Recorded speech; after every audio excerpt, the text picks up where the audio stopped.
আসসালামু আলাইকুম।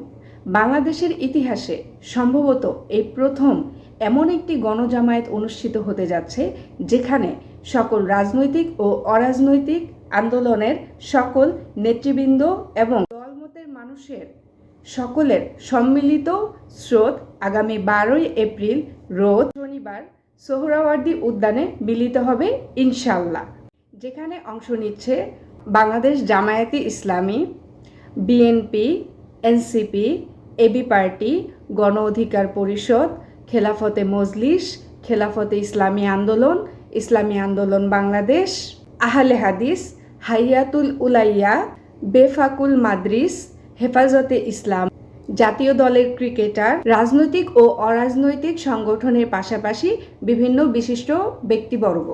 মানবতার জন্য এদিন আপনিও আসুন সোহরাওয়ার্দী উদ্যানে। কাছের মানুষকে অনুপ্রাণিত করুন, উদ্বুদ্ধ করুন এবং সম্ভব হলে সন্তানকেও সঙ্গে আনুন। তারাও জানুক পবিত্র ভূমির মানুষের মর্মন্তদ দুঃখগাথা। বিপুল জমায়েতের সুযোগে কোনো অসাধু চক্র যেন বিশৃঙ্খলা সৃষ্টি করতে না পারে সেদিকে সর্বোচ্চ সতর্ক দৃষ্টি বজায় রাখুন। পাশাপাশি আপনিও মার্চ ফর গাজা সংহতি জানিয়ে ভিডিও বার্তা প্রেরণ করুন। ধন্যবাদ সবাইকে, ভালো থাকবেন। আসসালামু আলাইকুম।